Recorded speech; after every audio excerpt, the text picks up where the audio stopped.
محمد سيد الكونين والثقلين والفارقين من عرب ومن عجم. اب سنو حدیث. میرے آقا صلی اللہ علیہ وسلم نے فرمایا تھا اسی زمانے کے لیے شاید. حضور فرماتے ہیں ایک وقت ایسا بھی آئے گا کہ جو اصلاح کی بات کرے گا، جو ایمان کی بات کرے گا، لوگ اس کو اتنی تعجب سے دیکھیں گے جیسے چور کو دیکھا جاتا ہے. داڑھی والے کو، ٹوپی والے کو، اصلاح کی بات کرنے والے کو. حضور فرماتے ہیں جیسے زنا کرنے والے کو عیب سے لوگ دیکھتے ہوں گے، تانا دیں گے، اسی طرح سے ایک وقت ایسا آئے گا کہ مومن کو تانا دیا جائے گا. یہ دیکھو یہ مسلمان ہے، یہ دیکھو یہ ٹوپی والا ہے، یہ داڑھی والا ہے. وہ دور آئے گا. بلکہ میں سمجھتا ہوں اس دور میں ہم جی رہے ہیں. لوگ آج کیوں اپنے آپ کو ماڈرن اور اپنے آپ کو سیکولر بننے کی کوشش کر رہے ہیں؟ کیوں؟ اس لیے کہ وہ ان تانوں سے گھبرا رہے ہیں، ڈر رہے ہیں. میں محلے میں کھڑے ہو کر کے اگر کسی کی اصلاح کی بات کروں گا تو لوگ میرا پچھلا نکال دیں گے، مجھے بھی بولیں گے جمعہ 8 دن ہو گئے ابھی حج کو چلا تو.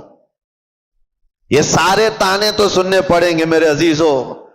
کیا وہ صحابہ اکرام رضوان اللہ تعالی علیہ مجمعین نے اتنے بڑے مشن کو نہیں اٹھایا تھا جن کے پرانے حالات یہ تھے؟ حضرت انس رضی اللہ تعالیٰ عنہ فرماتے ہیں مجھے جب یہ حدیث پڑھتا ہوں تو رونگٹے کھڑے ہو جاتے ہیں.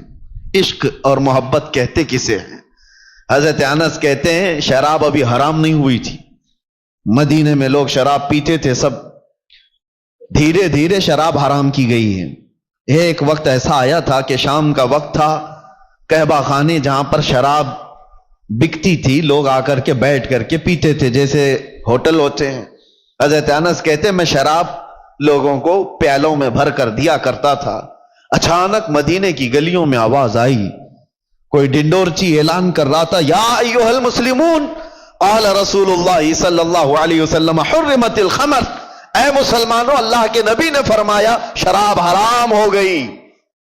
اعلان کانوں میں سنا. حضرت انس کہتے میرے ہاتھ سے پیالی گر گئی. 50 سال 60 سال پرانی شراب وہ لوگ جمع کر کے رکھتے تھے، ایسے نہیں نئی نئی شراب. 50 سال پرانی مٹکوں میں جمع کی ہوئی شراب ہوتی تھی ان کی پینے والی، اس پہ فخر کرتے تھے. حضرت انس کہتے میں نے تو پیالی چھوٹ گئی. لوگ جو بیٹھے ہوئے تھے کوئی اپنے منہ سے لبوں تک لگایا ہوا تھا، وہیں سے اس نے پٹک دیا. آواز آئی وہیں سے پھینک دیا کہ اللہ کے نبی نے فرمایا حرام ہو گئی، پٹک دیا. میں سوچتا ہوں کبھی پڑھتا ہوں تو رونگٹے کھڑے ہوتے ہیں. کیا صحابہ میں یہ فرما برداری کا جذبہ تھا؟ ان کے کانوں میں صرف بات پڑی، وہ بھی ڈائریکٹ رسول اللہ کی نہیں، کوئی اعلان کرنے والا بیان کر رہا ہے. وہ یہ سوچ تو سکتے تھے کہ ابھی قانون آیا ہے، امپلیمنٹ ہونے میں ٹائم لگ سکتا ہے، آج کا تو پی لیں، کل جا کر کے حضور سے بات کر لیں گے کہ صحیح میں حرام ہوئی یا نہیں، کنفرمیشن کے بعد چھوڑ دیں گے. نہیں، صرف کسی ایک مسلمان کی آواز آئی کہ اللہ کے نبی نے فرمایا، وہ صحابہ نے توڑ دیا مٹکے. 50 سال پرانے. حضرت انس کہتے رات ہوتے ہوتے مدینے کی ساری نالیاں شراب سے بہ رہی تھی. جن کے ہاں جو جو جمع رکھا تھا سب اٹھا کر کے پھینک دیا. یہ امت تھی میرے مصطفیٰ کی، یہ وہ صحابہ کی فرمانبرداری تھی. اس کو کہتے ہیں عشق، اس کو کہتے ہیں محبت. کانوں میں بات پڑ جائے اپنے آقا کی تو چھوڑ دے بندہ اس چیز کو. کیا آپ تب کو یہ نہیں پتا ہے کہ گناہوں کے اڈوں پر جانے کی اجازت اسلام نہیں دیتا؟ میرے آقا صلی اللہ تعالی علیہ وسلم نے شراب حرام کی ہے، نشہ حرام ہے. تو وہ نوجوان کیسے آج نشہ کو چھوتا ہے، اپنے نبی سے محبت کی دعوے کرتا ہے؟ محبت ہے ہی نہیں، عشق کی بات ہی نہیں. رائی کے دانے کے برابر بھی اگر دلوں کے اندر ایمان ہو، میرے آقا سے محبت ہو تو آ جاؤ، باز آ جاؤ میرے عزیزو. اے نوجوانوں، وقت بہت تیزی سے ڈھل رہا ہے، آپ کو پتہ بھی نہیں. آج میں اس مقام پر آپ کے سامنے کھڑا ہوں، آپ کو اندازہ ہے مجھے تو کچھ نیا نہیں لگتا، لیکن 10 سال کے بعد ہم یہاں کھڑے ہیں. 10 سال گزر چکے. میں پیچھے پلٹ کر کے دیکھتا ہوں تو سوچتا ہوں کیا ایک عشرہ، ایک دہائی گزر گئی ہماری زندگی کی. 10 سال کے بعد اس مسلح پہ پھر آئے. یہ 10 سال کا عرصہ اتنی تیزی سے گزر رہا ہے تو یاد رکھو موت بہت تیزی سے تمہارے قریب آ رہی ہے، بہت تیزی سے۔ اور حضور پاک صلی اللہ تعالی علیہ وسلم کی وہ حدیث بھی میں آپ کو سناؤں، قیامت کے قریب ایسے حالات ہوں گے کہ بچے جوان نظر آئیں گے اور جوان بوڑھے نظر آئیں گے۔ کیا آج نہیں معلوم آپ کو؟ بچوں کے اندر جو حرکتیں ہیں وہ جوانوں سے کی جیسی ہیں۔ 6 سال کے 7 سال کے بچے بالغ لوگوں کی باتیں کرتے ہیں، جوانی ابھی سے آئی ہوئی لگتی ہے، اور جوانوں کو دیکھو یہ سب ٹوٹے بکھرے ہوئے، ارے 20 سال 22 سال کی عمر میں سفید بال، اور یہ بوڑھے لگنے لگ گئے۔ ان کی زندگیاں 30 سال کو جاتے جاتے ریٹائرڈ ہو گئیں، گھروں کے حالات خراب ہو گئے۔ کتنے ایسے ہیں؟ ارے جوانی کس کو کہا جاتا تھا پتہ ہے؟ 40 سال کے بعد جوانی شروع ہوتی، جس کو مضبوط جوانی کہا جاتا۔ آج 40 سال میں بوڑھا ہے آدمی، بوڑھا ہے۔ قیامت کے اتنے قریب ہم آ چکے، میرے آقا نے فرمایا تھا ایک دور آئے گا کہ جب بچے جوان نظر آئیں گے اور جوان بوڑھے لگنے لگیں۔ ان حالات کا باریکی سے آپ مطالعہ کرو میرے عزیزو۔ اب ہمیں تقریروں کے اعتبار سے کوئی ایک مقرر، ایک خطیب سمجھ کر کے ایک ٹرینڈ کے حساب سے مت لو۔ میرے پاس اب وہ فن بھی نہیں ہے، نہ میں اپنے الفاظ سے چمکا کر کے کسی کے اوپر دباؤ ڈالنے کے لیے تقریریں کرتا ہوں، نہیں، ایک درد نکلتا ہے آج امت کے لیے خاص طور پر۔ بہت جلدی وہ دن بھی آ جائے گا، شاید اعلان ہو جائے کہ ہم بھی مر گئے، دنیا سے نکل گئے۔ جتنے دن ہمارے باقی رہ گئے، کبھی یہ خیال آتا ہے کہ بارگاہ مصطفیٰ صلی اللہ علیہ وسلم میں جانا تو طے ہے، مرنے کے بعد قبر میں منہ دکھانا تو طے ہے۔ اگر وہ نبی پاک صلی اللہ تعالی علیہ وسلم ہم سے پوچھیں کیا تو اس جگہ سے آ رہا ہے جہاں سے صبح سے شام تک مجھ کو گالیاں دی جاتی تھی؟ کیا تو اسی محلے سے آ رہا ہے جہاں لوگ ماں اور بیٹیوں کی عزت بھول چکے تھے؟ زنا اتنا عام ہو چکا تھا کہ جانور بھی اس طرح کا جوڑا نہیں کھاتے۔ گھر گھر آج محفوظ نہیں ہے، لوگ بیٹھ رہے ہیں۔ آج ہمارے پاس آ کر کے حیرت ہوتی ہے کہ زنا کے معاملات کو حل کرنے کے لیے بیٹھتے ہیں تو رونگٹے کھڑے ہوتے ہیں، کلیجہ منہ کو آتا ہے۔ باپ بیٹی کو لے کر بیٹھا ہے، دوسرا باپ بیٹے کو لے کر کے بیٹھا ہے۔ کن معاملات پر آپ بات کر رہے ہو؟ ایک بار میرے آقا صلی اللہ علیہ وسلم کے پاس ایک صحابی آئے تھے، ماعز اسلمی، کہا آقا مجھ سے خطا ہو گئی ہے، مجھ سے غلطی ہو گئی ہے۔ حضور نے پوچھا ہوا کیا ہے؟ کہا بتا نہیں سکتا، بہت تکلیف کی بات ہے۔ حضور نے فرمایا بتاؤ تو تمہارا علاج کیا جا سکے۔ انہوں نے کہا زنا ہو گیا ہے، مجھ سے زنا ہوا۔ حضور نے اپنا چہرہ پھیر لیا، چہرہ سرخ تھا میرے آقا کا، لال ہو گیا۔ کہا جاؤ تم۔ وہ صحابی دھاڑے مار کر کے رونے لگ گئے، تجھ سے جو منہ چھپاؤں تو کروں کس کے سامنے؟ میں جاؤں تو پھر کہاں جاؤں؟ نبی پاک صلی اللہ تعالی علیہ وسلم نے ان کو کھڑا کر کے پوچھا ہوش میں کہہ رہے ہو؟ انہوں نے کہا ہاں میں ہوش میں کہہ رہا ہوں، ہو گئی مجھ سے خطا۔ حضور نے فرمایا کیا تجھے پتا ہے اسلام میں سزا کیا ہے اس کی؟ پتھروں سے مار کر ہلاک کر دیا جائے گا۔ انہوں نے کہا ہاں یا رسول اللہ پتا ہے مجھے۔ پھر بھی کہہ رہے ہو؟ کہا ہاں، اس آخرت کی سزا سے تو بہتر ہے کہ آپ مجھے دنیا میں پاک کریں۔ 3 مرتبہ پوچھنے کے بعد بھی جب انہوں نے کہا کہ ہاں مجھ سے خطا ہو گئی، تو حضور نے صحابہ سے کہا جاؤ یہ اقبالی مجرم انہیں لے جاؤ جبل انم، ایک پہاڑی مدینے میں، وہاں پر صحابہ لے کر کے گئے، اوپر سے ان کو پتھروں کی بارش کی گئی، وہ قتل ہو گئے، ان کا انتقال ہو گیا۔ یہ اسلام میں زنا پر سب سے بڑی سزا دی گئی۔ وہ صحابی تھے، خطا ہوئی تو نبی پاک صلی اللہ تعالی علیہ وسلم نے دنیا میں پاک کرنے کا طریقہ یہ بتایا، اور یہاں پر حالات ایسے آ گئے کہ لوگ اس کو اتنے ہلکے میں لے لیے۔ پھر مجھے وہ حدیث یاد آتی ہے، حضور نے فرمایا تھا قیامت کے قریب زنا اتنا عام ہو جائے گا کہ انسان ایسے جوڑا کھائیں گے جیسے گدھے اور کتے راستوں پر جوڑا کھاتے ہیں۔ ان کے درمیان یہ سب کامن سی چیز ہو گئی، نارمل بن گیا ہے، لوگ بیٹھ کر کے حل کر رہے ہیں، ہمیں تو رونگٹے کھڑے ہوتے ہیں۔ کن چیزوں کی یہ باتیں لے کر بیٹھے ہیں بیٹے اور بیٹیوں کی کہ یہ اس طرح کی حرکتیں کرتے تھے؟ معاذ اللہ رب العالمین. ایک بات یاد رکھو، پورے معاشرے میں محلے میں ایک جگہ کوئی زنا کرتا ہے تو پورے محلے کی برکت ختم کر دی جاتی ہے. ناسور ہے وہ کینسر کی طرح. کینسر کی پھوڑی جس طرح پورے جسم میں زہر پیدا کرتی ہے، ایک بے حیائی اور بدکاری والا نوجوان پورے معاشرے کے اندر وہ ناسور بن کر زہر پھیلاتا ہے. تمہاری بیٹیوں تک بھی وہ حرکتیں آئیں گی، تمہارے بیٹے بھی محفوظ نہیں رہیں گے. اس لیے ذمہ داریوں کا احساس سارے لوگ مل کر کے کریں، ایک آدمی نہیں. یہ بیچارہ خطیب کب تک یہاں سے پکارے گا؟ ایک کوئی مبلغ کب تک اصلاح کرے گا؟ ہر ایک کی ذمہ داری ہے. آج غلطی کس کی ہے پتہ ہے؟ پورے محلے میں 5% یا 10% جواری ہوتے ہیں. 5% سے بھی کم ہوتے ہیں جواری اور سود خور یا شرابی یا زانی. اکثریت تو اچھے لوگوں کی ہوتی ہے، لیکن وہ اچھے لوگ اتنے بھیانک ہوتے ہیں. یاد رکھنا، ان 5 کو جنہوں نے کھلی چھوٹ دی تھی، یہ 95 لوگوں کی بھی وہی سزا ہوگی جو اس جواری کی سزا ہوگی. کیونکہ معاشرے کو برباد کرنے میں ان 5 لوگوں کا ہاتھ کم تھا، خاموش رہنے والوں کا ہاتھ زیادہ تھا. یہ سپورٹر تھے، گناہ دیکھ کر کے ہنستے ہوئے چلے جاتے تھے. میرے گھر میں تھوڑی نہ ہو رہا ہے، فلاں کا بچہ بگڑا ہوا ہے، میں تو سنبھال لوں گا اپنا گھر.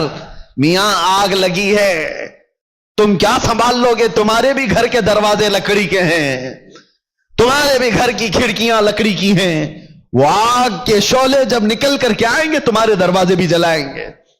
یہی حال ہے آج ہمارے گھروں میں. تمہاری بیٹیاں بھی ہیں یا نہیں؟ تمہارے اپنے بیٹے ہیں یا نہیں؟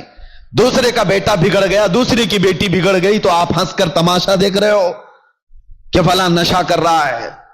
پہلے حال یہ تھے کہ ہماری جماعت کے لوگ کہیں بیٹھے ہوتے تھے تو آوارہ لوگ ان کے سامنے سے گزرنے میں بھی ڈرتے تھے. گزرنے میں انہیں ڈر لگتا تھا کہ بڑے لوگ بیٹھے ہوئے ہیں. آج وہ وقار ختم کیوں ہوتا گیا؟ اپنی ذمہ داری کا احساس جب بندہ ختم کر لیتا ہے تو اقبال نے یہ بہت پہلے کہا تھا، قوت فکر و عمل پہلے فنا ہو جاتی ہے تب کسی قوم کی شوکت پہ زوال آتا ہے. سوچنے سمجھنے کی صلاحیت پہلے یہ ختم ہو جاتی ہے تب جا کر کے قوم کے اندر بدکاریاں پھیل جاتی ہیں، یہ زبوں حالی کا شکار ہوتی ہیں. آج قوم کے اندر جو معاملات ہیں، ہم گرے ہوئے اس لیے ہیں کہ ہم اپنی ذمہ داریاں نہیں سنبھالنا چاہتے. اب ظاہر سی بات ہے، ایک آدمی بولے گا تو اس کو پکڑ کر کے لے جائیں گے، بند کر دیں گے. دوسرا اٹھے گا، اس کو پکڑ کر بند کریں گے اور سارے لوگ تماشا دیکھتے رہیں گے. یہ سوچیں گے نہیں، یہ نہیں کرنا ہے، بولنا نہیں ہے. میں سمجھتا ہوں اس طرح کی بزدلی سے تم کتنے سال جی سکتے ہو؟ چپ چپ رہ کر کے برائیوں کے بارے میں نہیں بولو گے، کمپرومائز کر کے جیو گے، کب تک رہو گے؟ موت تو آنی ہے. تو جب مرنا ہی ہے تو گیدڑ کی 100 سالہ زندگی سے شیر کی 1 دن کی زندگی بہتر ہے. حق بات کرو، لوگوں کی اصلاح کرو اور دنیا سے عزت کے ساتھ جاؤ.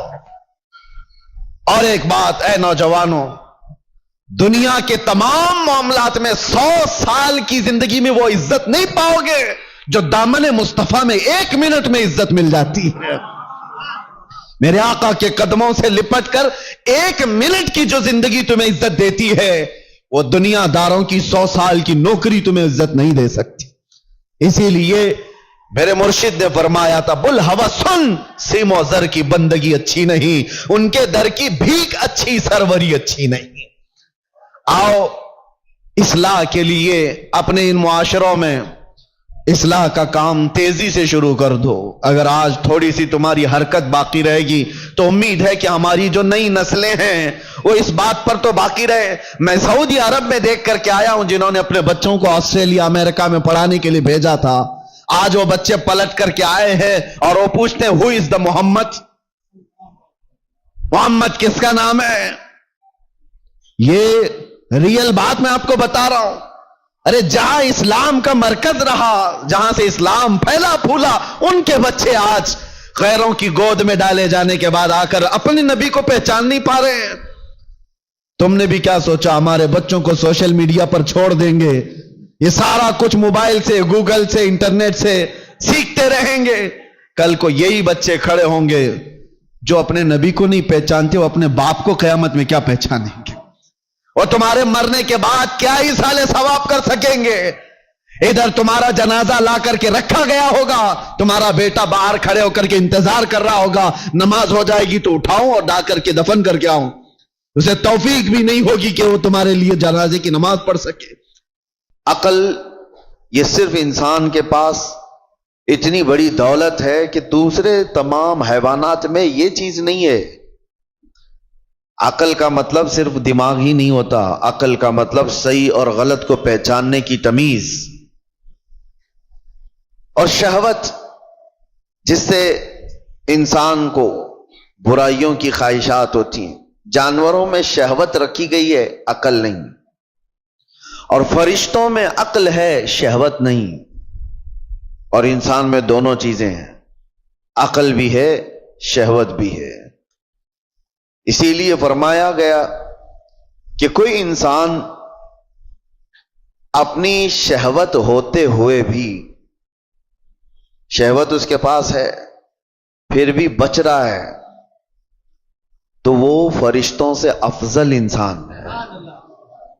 اس لیے کہ فرشتے گناہوں سے اس لیے بچے ہیں کہ ان کو شہوت ہی نہیں، گناہ کرنے کی سوچ ہی ان کے پاس نہیں، اور انسان اگر اپنے آپ کو بچاتا ہے تو فرشتوں سے افضل ہے۔ لیکن ساتھ میں یہ بھی بتایا گیا کہ عقل ہونے کے باوجود انسان برائیوں سے نہیں بچتا تو پھر وہ غلیظ جانوروں سے بھی زیادہ بدتر ہے۔ جانور اس لیے نہیں بچ پاتا کہ اسے صحیح اور غلط کی تمیز نہیں ہے۔ جانور بڑے تھوڑے سے ہو جائیں تو ان میں ماں باپ کا رشتہ نہیں ہوتا، بھائی بہن کا رشتہ نہیں ہوتا۔ بچے بڑے ہو جانے کے بعد وہ ماں سے، بہنوں سے ایسا کوئی رشتہ نہیں ہے جس کے ہاں حدود ہیں۔ اس لیے جانوروں کے ہاں وہ کوئی بات ہی نہیں رہ جاتی۔ لیکن انسان کو اللہ تعالیٰ نے عقل دیا ہے، تمیز دیا ہے اور حدود بیان کیا ہے۔ اگر وہ عقل کا استعمال نہ کرتے ہوئے ان بے حیائیوں میں اپنے آپ کو مبتلا کرتا ہے تو جانور سے زیادہ ذلیل ہے۔ اب ہمیں خود کو معلوم کر لینا چاہیے کہ ہم کون سی کیٹیگری میں آتے ہیں، شہوت کے غلام ہیں یا پھر عقل کا استعمال کر کے گناہوں سے بچنے والے لوگ۔ مجھے بڑی تکلیف ہو رہی ہے، میں تو سفر میں تھا، آج اتفاقاً آپ کے ہاں حاضر آ گیا، لیکن کیا یہ ہاشمی مسجد کے جمعہ کا منظر ہے جو 1:30 بجے 2 صف بھی نہ ہوتی ہو؟ کیا یہ وہی مسجد ہے جہاں پر 12:30 بجے قدم رکھنے کی جگہ نہ ہوتی ہو؟ کیا ہو گیا ہے لوگوں کو؟ کس وجہ سے مسجدوں سے دوری؟ صرف یہ ایک مسجد میرے سامنے ہے، باقی کے حالات اور بھی گرے ہوئے ہیں۔ خصوصاً ہمارے شہر کے متعلق جب میرے پاس باتیں آئیں تو دل دکھتا ہے۔ نوجوانوں کی ایک بہت بڑی جماعت آج ایسی عیاشیوں میں مبتلا ہے، اللہ کی پناہ، اللہ کی پناہ۔ میں نے وہ چیزیں باہر پوش علاقوں میں نہیں سنا تھا جو یہاں سننے کو مل رہی ہیں۔ کیا مسلمانوں میں ایسا کوئی مقدمہ ہو سکتا ہے کہ بھائیوں نے مل کر کے اپنی بہن سے زنا کیا ہو؟ یہ معاملات یہاں پر موجود ہیں، پائے جا رہے ہیں۔ کلیجہ منہ کو آتا ہے بیان کرنے میں، کون سی قوم میں آ گئے؟ کیا یہ رسول اللہ صلی اللہ تعالی علیہ وسلم کی وہ امت ہے جس کو قرآن نے خیر امت کہا تھا؟ کیا وہ نوجوان ہیں؟ ہمارے جو علاقے یہاں پر میجورٹی کے ہیں، پولیس کے ڈپارٹمنٹ کے اور دوسری جگہوں پر وہ مذاق کی جگہ بنے ہوئے ہیں۔ اگر ان علاقوں کا نام لے لو تو لوگ شرماتے ہیں۔ میرے عزیزو، یہ کس کی ذمہ داری تھی ان بے حیائیوں سے روکنے کی، ان فواہشات سے اپنے نوجوانوں کو روکنے کی؟ حیرت ہوتی ہے کہ 2-4 حاجی صاحب ہمارے سامنے بیٹھ کر کے واقعات بیان کر رہے ہیں، اس محلے میں ایسا چل رہا ہے، اس محلے میں ایسا چل رہا ہے۔ دل پر چھریاں چلتی ہیں اور افسوس آپ کے اوپر ہوتا ہے، آپ ان سب کو تماشا سمجھ کر کے بیان کر رہے ہو۔ امت لٹ رہی ہے اور آپ کہانیاں بیان کر رہے ہو۔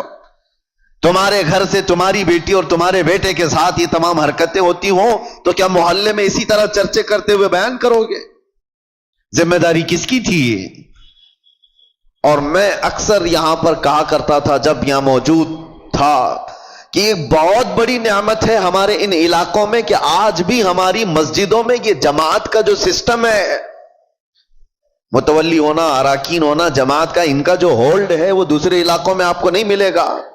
آپ جاؤ شمال ہند میں، دوسرے علاقوں میں کوئی ایسی مضبوطی نہیں نظر آتی ہے کہ مسجد کی کوئی کمیٹی پورے محلے کو سنبھال سکتی ہو، ان کے مسائل کا حل کرتی ہو. یہ سب سسٹم دوسری جگہ نہیں ہے، یہ تمہارے پاس موجود ہے.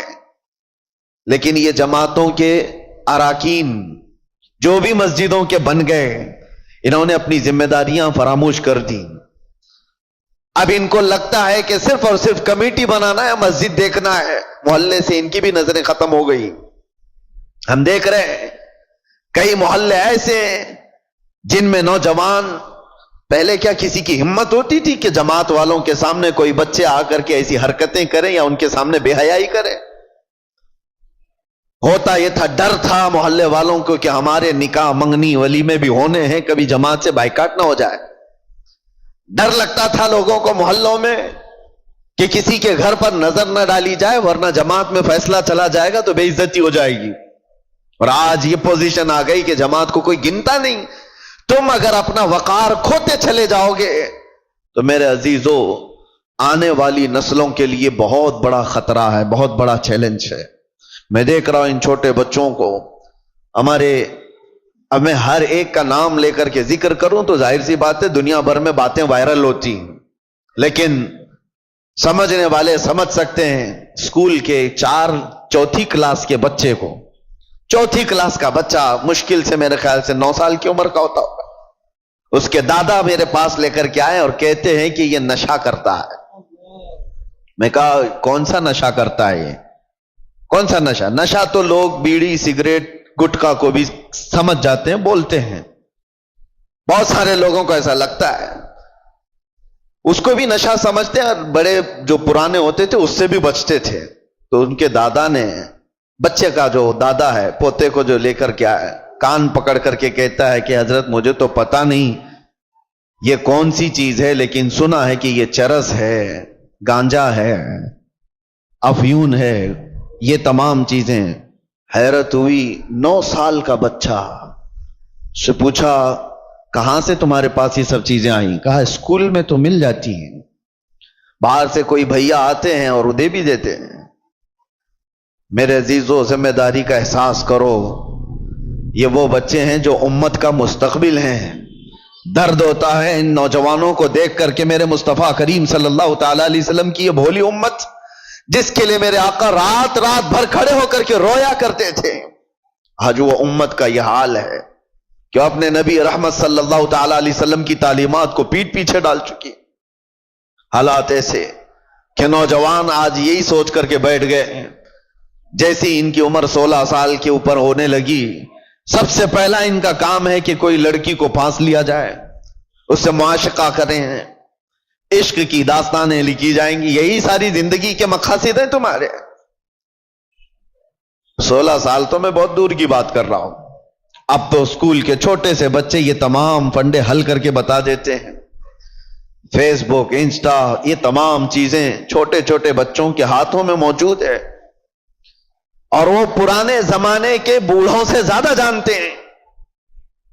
بے حیائیوں کا دور آ گیا. اب مجھے وہ حدیث یاد آتی ہے، ابھی جسٹ مسجد میں آتے ہوئے قبرستان کے پاس سے گزر رہا تھا، دماغ میں یہ ساری باتیں گھوم رہی تھی جب کسی نے آ کر کے مجھ سے یہ کہا کہ یہاں وہ معاملہ بھی ہے کہ بھائیوں نے بہن کے ساتھ زنا کیا ہے.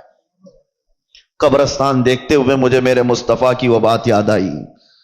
اللہ کے نبی صلی اللہ تعالی علیہ وسلم نے ارشاد فرمایا تھا، ایک دور تم پر ایسا آئے گا کہ تم قبرستان کے پاس سے گزرو گے تو تمہیں یہ خیال آئے گا کاش میں اس میں ہوتا تو زیادہ اچھا ہوتا. کیونکہ جو جا چکے، جو دفن ہو چکے، وہ بہت سارے فتنوں سے محفوظ ہو گئے ہیں. ہمارا حال ہے ابھی مقابلے کا.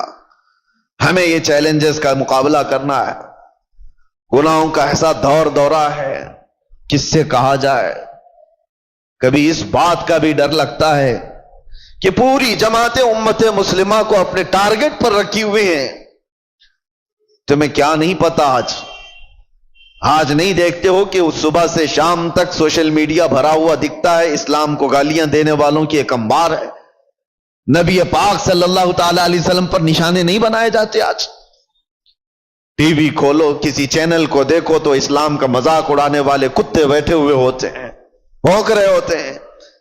قرآن کی آیتوں پر ڈسکشن چل رہا ہے، اذان کو لے کر مسائل اٹھائے جا رہے ہیں، کلمے پر بات آ گئی، تمہیں سب پتہ ہے۔ اور ان حالات میں جب گھر کو آگ لگی ہوئی ہے، نوجوان بچے عیاشیوں میں مبتلا ہے، یہ لڑکیوں کو پھنسانے میں مبتلا ہے، فیس بک چیٹ کرتے ہوئے پوری راتیں گزارنے میں مصروف ہیں۔ اور ان حالات کا کون ذمہ دار ہے؟ میرے عزیزوں، صرف ہماری تقریریں نہیں، امت کا اپنا اپنا حصہ اسے ادا کرنا ہوگا۔ جو جس چیز کا ذمہ دار ہے وہ ذمہ داری نہیں ادا کرے گا تو قیامت کے دن سوال ہوگا۔ کلکم راعٍ وکلکم مسئول عن رعیتہ، میرے آقا نے فرمایا تم میں سے ہر ایک نگہبان ہے اپنے نیچے والوں کا۔ قیامت کے دن تم سے سوال ہوگا تمہارے نیچے والے بگڑے کیوں تھے، تم سے جو ماتحت تھے وہ بگڑے کیوں تھے۔ باپ سے اس کے اولاد کے بارے میں پوچھا جائے گا، استاد سے اس کے شاگردوں کے بارے میں پوچھا جائے گا، محلے کے بڑے ذمہ دار سے اس کے محلے والوں کے بارے میں پوچھا جائے گا، تمہارے آس پاس رہنے والے بگڑے کیوں تھے۔ یہاں ذمہ داری کا احساس کرو۔ اب تو یہ بھی ڈر لگنے لگا، پہلے کا وہ سنہرا ماحول تھا، ہم کسی محلے سے گزرتے تھے تو اصلاح کرنے والوں کی ایک بڑی جماعت نظر آتی تھی، نماز جانے والوں کی ایک بڑی جماعت نظر آتی تھی، ٹوپیوں والے، نئے نئے نوجوان داڑھیوں والے بھی نظر آتے تھے۔ آج خال خال ہے۔ ہو سکتا ہے میری یہ باتیں کچھ کو لوگوں کو بری لگ رہی ہوں گی، تبلیغ کرنے والے بہت سارے مبلغین بھی بنتے تھے، اپنوں میں سے ہی تو بنتے تھے مبلغین، وہ کہاں چلے گئے؟ انہوں نے بھی اپنا سیف زون بنا لیا کہ ہم اپنے حلقے میں رہیں گے، باقی دنیا جائے بھاڑ میں، مر رہی ہے قوم تو جائے، اس کو کون دیکھے۔ وہ اصلاح کا شعبہ بھی چھوڑ دیا گیا ہے، اور اب تو اصلاح کرنے والے ہمارے محلے سے بھی نہیں گزر رہے ہیں۔ چھوٹ جاتی ہیں، ٹوٹ جاتی ہیں۔ کانا پھوسی نہ کریں کبھی بھی محفل میں بیٹھے ہوں۔ اگر 4 لوگ بیٹھے ہیں اور 2 لوگ الگ سے کانوں میں بات کرتے ہیں تو یہ بھی منع کیا گیا ہے۔ اور اسی سے ہمارے بعض بزرگ علماء نے یہ بھی فرمایا ہے کہ کانا پھوسی کا جو مسئلہ فرمایا گیا کہ تم اگر یہ سمجھتے ہو کہ تیسرے سے چھپ کر کے میں بات کر رہا ہوں تو ایسا نہیں، اللہ تمہاری باتوں کو سن رہا ہے۔ اور اسی سے یہ مسئلہ بھی اخذ کیا گیا ہے کہ آج کے زمانے میں اس کانا پھوسی کا سب سے بڑا آلہ موبائل ہے۔ یعنی تم ایک جگہ ہو، کوئی اور دوسری جگہ ہے، اور تم تنہائی میں بات کر رہے ہو، یہ بھی جو ہے نجوا ہے، یعنی چھپ کر کے بات کرنا۔ اور اگر کوئی یہ سمجھتا ہے کہ میں سارے لوگوں سے چھپ کر کے موبائل میں تنہائی میں بات کر رہا ہوں، قرآن میں مولا نے فرمایا تیسرا تمہارا رب ہے۔ تمہاری باتیں بلکہ تمہاری آنکھوں کی خیانت کو، تمہارے دل میں گزرنے والے حالات کو بھی مولا دیکھ رہا ہے۔ تو یہ چیز ہمیشہ یاد رہے کہ تنہائی میں بات کرنا ہو، چیٹنگ کرنا ہو، لوگوں کے ساتھ اس طرح کانا پھوسی کرنا ہو، یہ سب اسی زمرے میں آتے ہیں۔ ان نوجوانوں کے لیے یہاں پر تنبیہ ہے جو یہ سمجھتے ہیں کہ رات کی تنہائی میں مجھے کون دیکھ رہا ہے، میں رات کے 2-2 بجے 3-3 بجے ماں باپ سے چھپ کر کے بات کروں، اجنبی عورتوں سے جس سے تمہارا کوئی رشتہ نہیں ہے نکاح کا، اور تم یہ سمجھتے ہو کہ کسی کو پتہ نہیں چل رہا، میرا اور اس کا معاملہ ہے۔ ہاں، یہ کھانا پھوسی ہے، یہ ناجائز طریقے سے ایک دوسرے سے بات کرنا اشد حرام ہے۔ اللہ رب العزت تمہارے ان حالات کو دیکھ رہا ہے۔ اور پھر میرے عزیزوں، کوئی اس طرح کے گناہ چھپتے نہیں، چھپتے ہیں، پھر چھپتے نہیں چھپتے ہیں۔ تو یہ موبائل کی خیانت کو بھی اپنے ذہن میں رکھیں، موبائل کی خیانت کو بھی۔ ہمارے پہلے جو بزرگ ہوا کرتے تھے یہ کہا کرتے، عام لوگوں کی بات میں کر رہا ہوں، کہتے تھے نا کہ بیٹا دیوار کے بھی کان ہوتے ہیں، یہ بولا جاتا تھا دیوار کے بھی کان ہوتے ہیں. کیا مطلب ہے کہ جب تم بات کرتے ہو اور تم کو ایسا لگتا ہے کہ اب کوئی نہیں سنے گا، یہ راز ہمارے دو کے درمیان، ایسا نہیں ہوتا. یہ بات جب رب تبارک و تعالیٰ چاہے گا وہاں سے دور نکالے گا.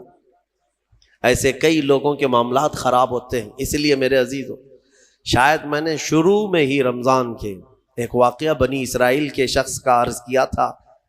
وہ تقریباً 80 سال اپنے صومعہ میں عبادت کرنے والا شخص، 4 بھائی اپنی بہن اس کے حوالے کر کے گئے تھے، ہمارے گھر میں ہماری بہن اکیلی رہتی، آپ اس کی دیکھ بھال کریں. اس نے کس بات سے شروع کیا تھا؟ بس اپنے عبادت خانے کے باہر چوکھٹ پر آتا اور اس عورت سے تنہائی میں بات کرتا. باتوں سے شروع ہوئی، خیر خیریت پوچھنا، پھر کھانا کھائے کیا، طبیعت کیسی ہے، یہ ساری چیزوں سے شروعات ہوئی. پھر یہاں تک وہ پہنچا کہ زنا کر بیٹھا اور اس خاتون کو حاملہ بھی کیا، اور چوری معلوم ہونے کے ڈر سے اس کا گلا گھونٹ کر کے مار بھی دیا اور زمین میں دفن بھی کیا. اور پھر انجام کیا ہوا؟ کوئی چیز چھپی نہیں. اس کے بھائی آئے تو شیطان نے ان کو سب بتایا، سب ظاہر ہو گیا. پھر اس عابد کو جو 80 سال عبادت کیا تھا سولی پر چڑھایا گیا، چہرہ کالا کیا گیا، اس کی عبادت گاہ کو توڑ پھوڑ دیا گیا تھا. یہاں تک کہ اس وقت شیطان اسے بچانے کی بات کرنے لگا تو اس نے شیطان کے ورغلانے میں آ کر کفر بھی بک دیا. ہاں تو میرے عزیزو، یہ شروعات کو آپ ہلکا مت سمجھیں. اللہ رب العزت اگر کسی سے ناراض ہو، غضبناک ہو، تو پھر اس کے ایمان کو چھین لیتا ہے. ڈرو اللہ کی بارگاہ میں. یہ خفیات اور کانا پھوسی کرنا اور پلاننگ کرنا، اور خاص طور پر حرام چیزوں کے سلسلے میں کہتا ہوں آج کے زمانے میں بہت لوگ اس بلا میں مبتلا ہیں. نوجوانوں کو اگر کہا جائے تو کیا پتا ہے، ان کو یہ بات سمجھ میں نہیں آتی. ان کو ایسا لگتا ہے ابھی نئے نئے پر آئے ہیں، اڑنے دیا جائے. موبائل ہاتھ میں ہے، انٹرنیٹ ہے، پھر کس کام کا؟ فیس بک چلا رہے ہیں، انسٹا چلا رہے ہیں. اگر اس میں اجنبی نئی نئی لڑکیاں دوست نہ بنے تو پھر کس کے لیے چلائیں گے؟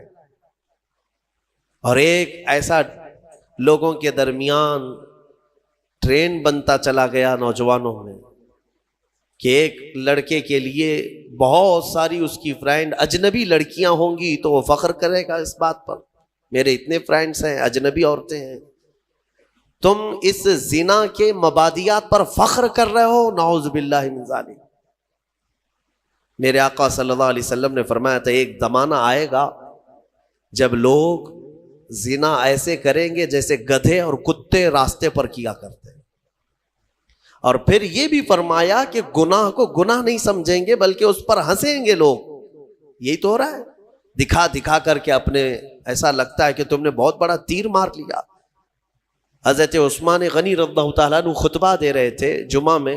خطبہ دیتے دیتے آپ نے پکار لیا، کیا ہو گیا آج لوگوں کو کہ لوگ زنا کر کے سیدھے مسجد میں آ رہے ہیں؟ تو اتنا بڑا جملہ. تو ایک شخص اٹھا اور کہا کہ اے خلیفہ، کیا آپ کو بھی علم غیب ہے؟ آپ یہ بات کیسے کہنے لگ گئے؟ تو جس نے سوال کیا تھا نا، تو حضرت عثمان غنی نے اسی سے کہا، کیا تو گھر سے نکل کر کے فلاں گھر کی عورت کا پیچھا نہیں کر رہا تھا؟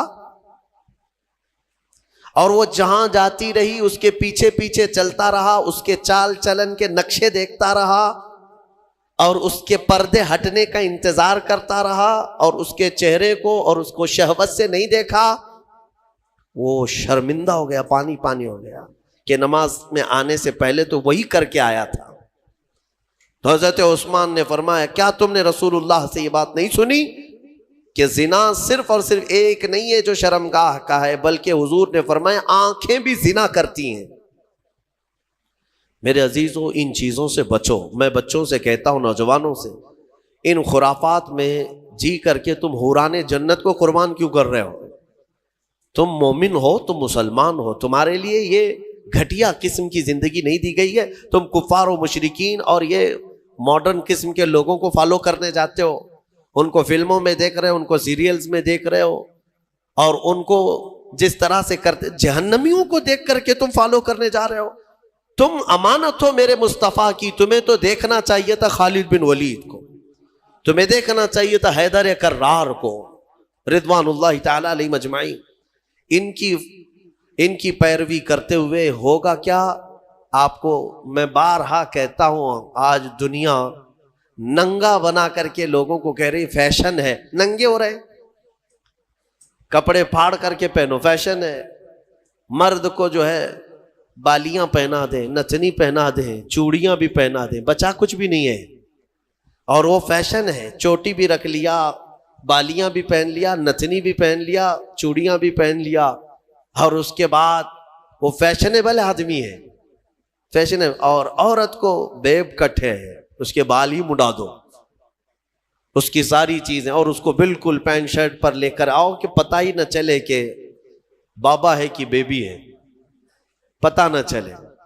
اور اس چیز کو تم سمجھ رہے ہو کہ یہ فیشن ہے۔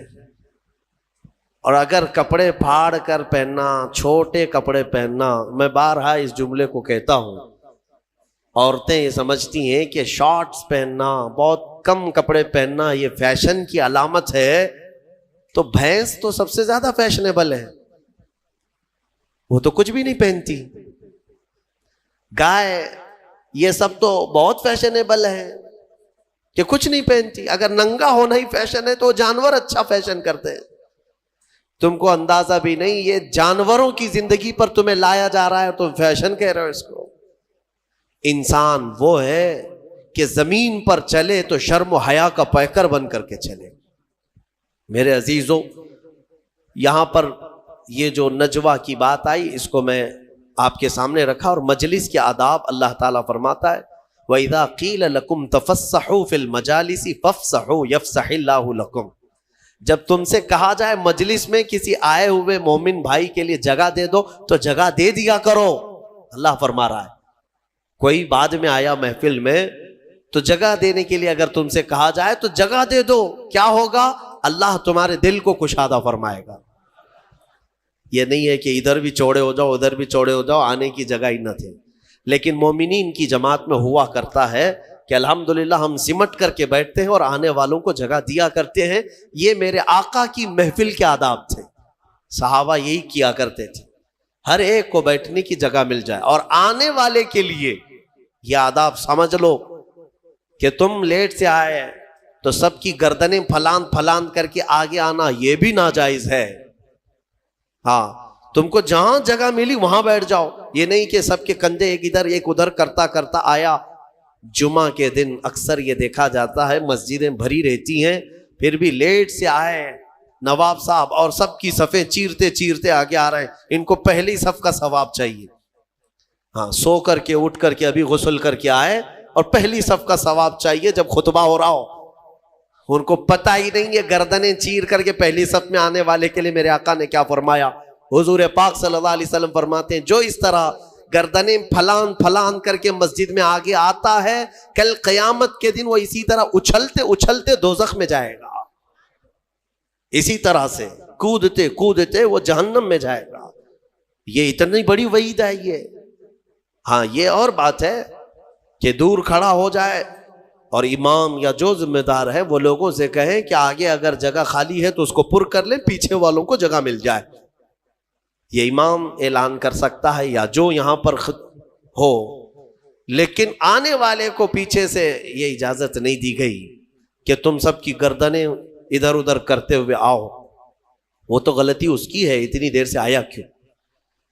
یہ مجلس کے آداب ہمیشہ ملحوظ رکھیں، کوئی بھی اس طرح سے جمعہ کی نمازوں میں گردنیں پھلان کر کے مت آؤ، بہت بڑی وعید ہے اس پر، بہت بڑی سزا کی اللہ کے نبی نے وعید سنائی۔ بہرحال ہم نے سورہ حشر بھی تلاوت کی ہے، میں آج گفتگو کو سمیٹتا ہوں۔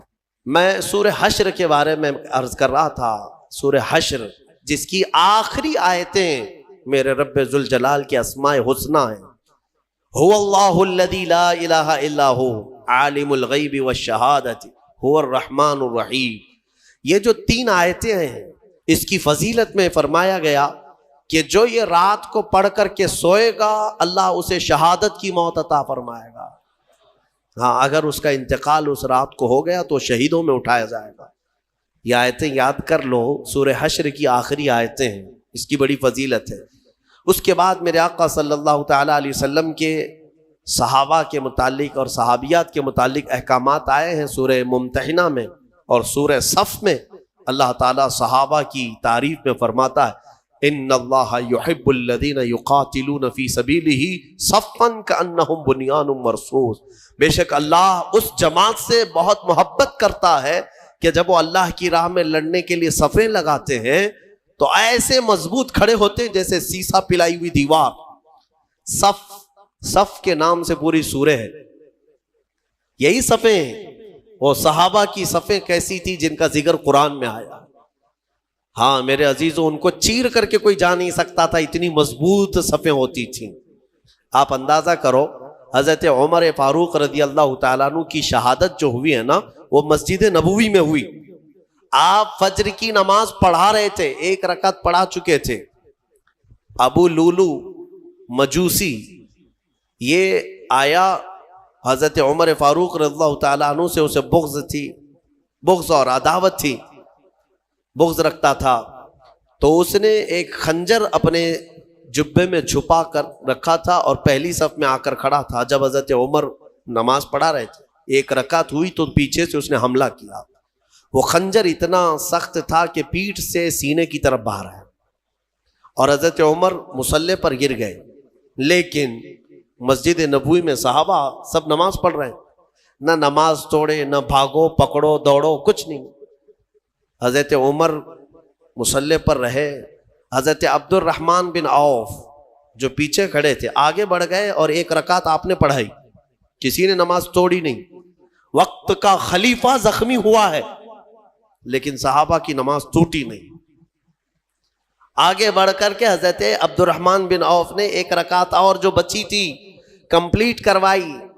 سلام پھیرنے کے بعد ارے قاتل جس نے خنجر مارا ابو لولو، سارے صحابہ نماز میں ہیں، وہ تو کب کے بھاگ جاتا، لیکن وہ پہلی صف کو بھی کراس نہیں کر سکا۔ نماز کی پوری حالت ہونے تک صحابہ کی وہ بھاگنے کی ہر ممکن کوشش کرتا رہا لیکن کسی صحابی کی صف توڑ نہیں سکا۔ وہ کیسی صف بناتے ہوں گے؟ یہ صف اتنی مضبوط کہ وہ قاتل ان صحابہ کے بیچ سے صفوں کو چیر کے جا نہیں سکا، اور اللہ نے یوں ہی نہیں فرمایا کأنہم بنیان مرصوص، وہ ایسے صف لگاتے ہیں جیسے سیسا پلائی ہوئی دیوار ہے، کوئی ان کو کراس کر کے جا نہیں سکتا تھا۔ یہاں آج ہماری حالت ایسی ہی ہے، صفوں میں کوئی وہاں کھڑا ہے کوئی یہاں کھڑا ہے۔ کچھ لوگ تو یہ سوچتے ہوں گے اس کے کپڑے پہ دھول ہے، لگوں گا تو مجھے کپڑے پہ دھول نہ لگ جائے۔ میرے عزیزو، اللہ تبارک و تعالیٰ نے یہاں مسجد میں جماعت کے لیے جو حکم فرمایا وہ اسی فرق کو مٹانے کے لیے کہ غریب اور امیر دونوں شانہ بشانہ کھڑے رہیں۔ صف میں اس بات کا ہمیشہ اہتمام کرو کہ تمہارا کندھا بازو والے کے کندھے سے لگ جائے، کندھا، یہاں تک کہ حضور پاک صلی اللہ تعالی علیہ وسلم ہر نماز میں رکعت باندھنے سے پہلے حضور یہ اعلان کرتے تھے استقیموا واستووا واعتدلوا، لوگوں سیدھے ہو جاؤ، صف برابر کر لو، ٹھیک ٹھیک کھڑے ہو جاؤ، وسدوا الخلل، تھوڑی سی بھی اگر جگہ باقی ہے تو پوری کر لو، اس کے بعد اللہ اکبر کہتے تھے۔ یہ سنت ہے، سنت ہے نماز قائم کرنے سے پہلے، جماعت سے پہلے امام کا یہ اعلان کرنا کہ اپنی صفیں درست کر لو۔ حضور پاک صلی اللہ تعالیٰ علیہ وسلم کا اعلان ہوا کرتا تھا، حدیث میں موجود ہے، یہاں تک کہ ایڑی سے ایڑی برابر رکھنے کو کہا گیا ہے۔ یعنی ہو سکتا ہے کسی کا پنجہ لمبا ہے کسی کا چھوٹا ہے، اس کے لیے کہا گیا ہے صف لگانے کے وقت کس چیز کا خیال کرنا چاہیے؟ ایڑی سے ایڑی برابر، سامنے کے پنجوں کو نہ دیکھو۔ ایڑی کی ہڈی، تمہاری ایڑی کی ہڈی بازو والے کی ایڑی کی ہڈی کے برابر لگتی جائے، یہ الصاق ہے۔ میرے عزیزو، اس کا اہتمام آج کہاں کرتے ہیں؟ اور حدیث میں یہ بھی ملا کہ جس نے صف کو توڑا اللہ اسے توڑ دے گا۔ صف کو کاٹنا گناہ ہے، ہاں اگر اتنی جگہ خالی رہ گئی کہ ایک آدمی آ سکتا ہے اور نہیں بھرا آپ نے صف، تو دونوں گنہگار ہیں، دونوں ادھر والے ادھر والے، اور پیچھے کی صف والا بھی گنہگار ہے کہ آگے اس نے جگہ دیکھا اور پھر بڑھ کر کے صف کو مکمل نہیں کیا، وہ بھی گنہگار ہے۔ اگر آگے کی صف میں جگہ خالی نظر آئی تو پیچھے والے کے لیے حکم ہے کہ وہ آگے آ جائے، صف کو پوری کرے، اور جتنی صفیں پیچھے جائیں گی سب آگے آگے آتے ہوئے وہ صفوں کو پوری کرتے جائیں۔ یہ اسلامی نظام ہے میرے عزیز۔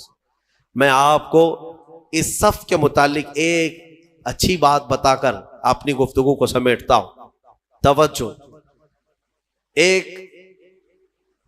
ایک بڑے اسلامی اسکالر ہیں، انہوں نے ایک مغرب زدہ شخص ہے یورپ کا یا امریکہ کا، اس سے پوچھا کہ آپ کی جو ویل ٹرینڈ فوج ہے، سولجرز ہیں، امریکہ کی ہے، دنیا کی سب سے مضبوط فوج مانی جاتی ہے، آپ کے 10,000 فوج کو اگر میدان میں جمع کرنے کی بات آئی تو کتنی دیر لگے گی آپ کو ان فوجیوں کو ترتیب میں لانے کے لیے جو ٹرینڈ ہے؟ تو اس نے کہا کہ ہم کو 10,000 فوج کو لانے کے لیے جو سب سے سپر فاسٹ کنٹری ہے اس کی بات کر رہا ہوں، انہوں نے کہا 4-5 گھنٹے لگ سکتے ہیں، 3 گھنٹے لگ سکتے ہیں، اتنی فوج 10,000 فوج کو ترتیب دینے کے لیے۔ اور پھر الگ الگ کنٹریز کی بات کیے کہ یہاں کی فوج اتنی جلدی کر لے گی، وہاں کی فوج اتنی جلدی کر لے گی، لیکن گھنٹہ بھر سے پہلے تو کوئی بھی ترتیب میں نہیں آئے گی۔ تو اس اسلامی اسکالر نے یہ کہا کہ تمہاری تربیت یافتہ فوج میدان میں صف لگانے پر آئے تو اتنے گھنٹے لگ جاتے ہیں، لیکن ہمارے ہاں بغیر تربیت یافتہ دیہاتوں کے رہنے والے بھی حرم شریف میں 1 لاکھ سے زیادہ کی تعداد میں ہے۔ امام ادھر اللہ اکبر کہنے کے لیے کھڑا ہوتا ہے، 1 منٹ میں سب کی صفیں درست ہوتی ہیں۔ یہ اسلام کا نظام ہے، یہ اسلام کا نظام۔ مسجدوں میں کوئی صفیں لگانے کے لیے نوکر رکھے جاتے ہیں کہ ادھر آؤ، ادھر صحیح کھڑے ہو جاؤ، ادھر کھڑے ہو جاؤ؟ اگر یہی کیا جائے تو ظہر سے عصر ہو جائے گی، عصر سے مغرب ہو جائے گی۔ ہاں، یہاں کسی بھی مسجد میں کیا خادم رکھے جاتے ہیں صفوں کو صحیح کرانے کے لیے، سب کا چیک کر کے آؤ سیدھے کھڑے ہیں نہیں کھڑے ہیں؟ نہیں ہے۔ ہم تو اسکول میں بھی دیکھتے رہے کہ بچپن سے صفیں لگانے کے لیے 1 ہاتھ کے فاصلے پر کھڑے ہو جاؤ، اور ٹیچرز چلاتے چلاتے تھک جاتے ہیں، صفیں بنتی نہیں ہیں۔ لیکن یہ مسجدوں کا نظام ہے، یہ میرا مولا تبارک و تعالیٰ نے اسلام کو خصوصیت دی ہے کہ ہماری صفیں من جانب اللہ بن جایا کرتی ہیں۔ یہ اللہ تعالیٰ کی طرف سے، اللہ تعالیٰ ہماری صفوں کو مضبوط عطا فرمائے، ہماری صفوں میں وحدت عطا فرمائے۔ اس صف کی ایک خصوصیت یہ ہے کہ میرے عزیزو، جب شانے سے شانہ مل گیا ہے تو اللہ سے دعا کرو کہ ہمارا دل سے دل بھی مل جائے۔ ہاں، جب شانے سے شانہ مل جاتا ہے اللہ سب کے دلوں میں بھی اتحاد عطا فرمائے۔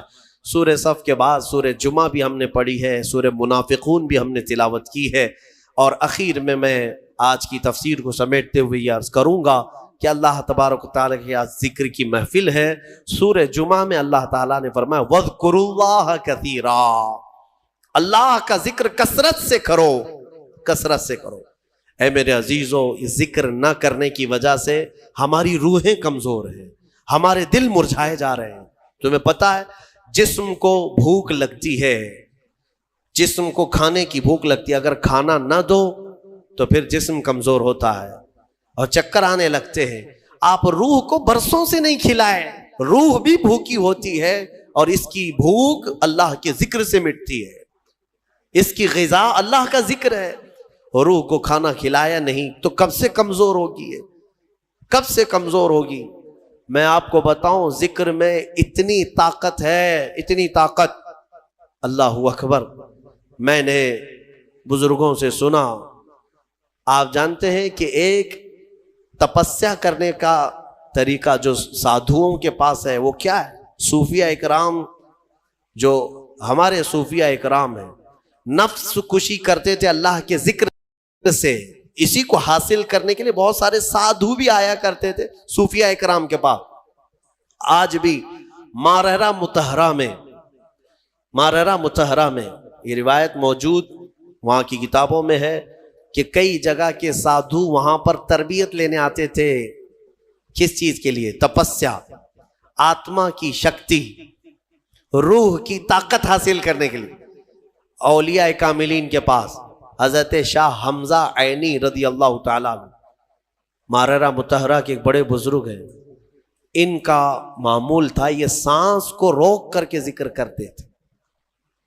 یعنی صوفیہ میں ذکر کا ایک طریقہ یہ بھی ہے، حبس دم، پاس انفاس جس کو کہتے ہیں، یعنی سانسوں کو بھی کنٹرول کر لیا جاتا ہے. سب سے زیادہ تم کس چیز کے محتاج ہو دنیا میں؟ کھانے کے، پینے کے، کس چیز کے؟ سانس کے محتاج ہو سب سے زیادہ. اور صوفیہ یہ کہتے ہیں کہ دنیا میں جو سب سے زیادہ ضروری چیز ہے اس سے بھی چھٹی حاصل کر لو، سوائے اللہ کے ہم کسی کے محتاج نہیں، سوائے اللہ کے ہم کسی کے محتاج نہیں. تو یہ ایسی اچانک نہیں آتا، اچانک نہیں آتا، تربیت کی ضرورت ہوتی ہے، برسوں اس میں مجاہدے ہوتے ہیں. صوفیہ اکرام، اولیاء اکرام کن کن چیزوں سے چھٹی لے لیتے ہیں پتہ ہے؟ کھانے پینے کی خواہش باقی نہیں رکھتے، ہر چیز کو چھوڑ دو، اب مجھے حاجت ہی نہیں ہے اس چیز کی کھانے کی، طبیعت ہی نہیں مانتی. باڈی کو جیسے آپ عادت ڈالیں گے یہ باڈی ویسے ایکسپٹ کرے گی، تربیت کرنے کی ضرورت ہے. صوفیہ اکرام میں بعض اولیاء وہ ہیں جو نیند سے اپنے آپ کو آزاد کر لیتے، سونا ہی نہیں ہم کو. جس چیز کا غلبہ اپنے اوپر آ سکتا ہے اس سے آزادی لینا ہے.